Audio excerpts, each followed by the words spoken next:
नमस्कार मित्रांनो, आता संध्याकाळचे 5:43 झाले. तर आपलं हे सोलरचं पाणी आहे. मधल्या 15 दिवसापूर्वी काय झालं होतं, आपला सोलार बंद झाला होता. पंप जाम झाला होता असं इंजिनियरचं म्हणणं होतं. तर एकदा जर पंप बंद झाला तर किती दिवसात सोलार नीट करण्यासाठी येतात? मित्रांनो, मी 13 मेला महावितरणचं जे ॲप आहे त्यामध्ये कंप्लेंट रजिस्टर केली. कंप्लेंट रजिस्टर केल्यानंतर मला 4 दिवसांनी इंजिनियरचे कॉल आले की काय प्रॉब्लेम आहे. तर मी त्यांना रिक्वेस्ट केली की तुम्ही विजिट देऊन जा, पंप बंद आहे म्हणून.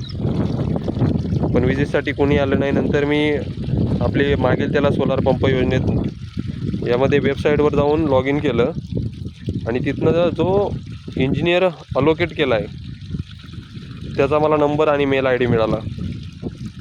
तर त्या मेल आय डीवर मी मेल केला.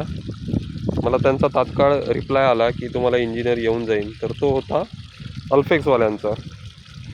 नंतर 2 दिवसांनी तोच मेल ओसवालवाल्यांना फॉरवर्ड झाला, कारण मोटर ओसवालची आहे. सोलार जरी अल्फेक्सचा असला तरी मोटर ओसवालची आहे. 2 दिवसांनी ओसवालवाल्यांचा कॉल आला आणि ओसवालवाल्यांनी सांगितलं की इंजिनियर लवकरात लवकर येऊन जाईल. तर अशा प्रकारे 13 मे नंतर काल इंजिनियर आला. काल होती तारीख 29 मे. 29 मेला इंजिनियर व्हिजिटसाठी आला आणि पंप काल चालू झाला. थोडीशी पंपामध्ये दुरुस्ती होती काहीतरी, त्यांनी ती दुरुस्ती करून दिली आणि आता संध्याकाळी 5:45 वाजता आहे बघा, एवढा पंप पाणी मारतोय. तरी कोणालाही जरी प्रॉब्लेम झाला सोलारमध्ये तर नक्की आपली कंप्लेंट ऑनलाईन रजिस्टर करा, जेणेकरून इंजिनियर लवकरात लवकर येईल. धन्यवाद.